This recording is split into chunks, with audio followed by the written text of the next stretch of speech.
Triste, triste et même très triste. La famille, on vient d'assister probablement à la dernière Coupe du Monde, le dernier match en Coupe du Monde de Cristiano Ronaldo,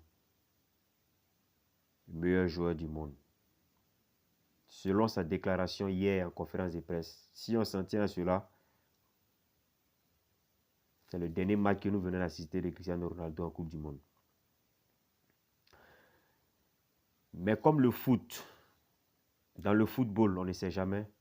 On espère qu'il reviendra sur sa décision. Mais pour l'instant, c'est ce qu'on sait. On vient d'assister à la défaite du Portugal et l'élimination du Portugal face à l'Espagne en huitième de finale de la Coupe du Monde. Famille, j'ai mal. En tant que fan de Cristiano Ronaldo, j'ai mal. Ne pas dire cela, ce sera vraiment de la mauvaise foi. J'ai mal, mais je ne peux pas m'en passer. Je ne peux pas rester là sans dire quelque chose. C'est pourquoi je force vous faire cette vidéo, famille. Encouragez-moi en vous abonnant, en likant, en partageant. Vous savez, on ne choisit pas sa famille. Là où Dieu t'a mis, c'est là que tu restes. Et il ne veut pas dire malheureusement, parce que les Portugais sont des personnes honnêtes, gentilles. Mais Ronaldo est tombé dans un endroit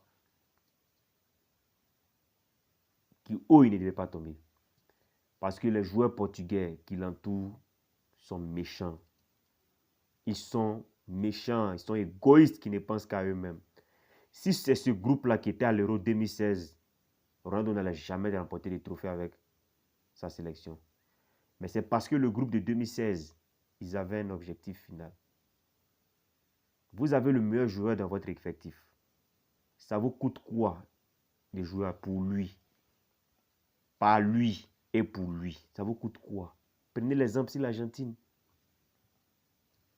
Ils font tout pour donner à Messi. Et on parle de Messi. Ronaldo prend sa retraite aujourd'hui. Moi, je vous dis, le Portugal, vous n'aurez plus de supporters. Moi-même qui vous parle, c'est à cause de Cristiano Ronaldo que j'ai reçu les matchs du Portugal. Parce qu'il a montré, il a fait tout ce qu'il pouvait. Depuis 23 ans de carrière, il ne fait que démontrer en long et en large ce qu'il s'est fait.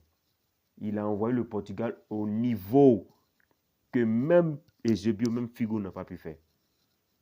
Aujourd'hui, il tombe les armes à la main. Ça fait mal, mais on doit l'accepter. Ainsi va la vie, c'est le football.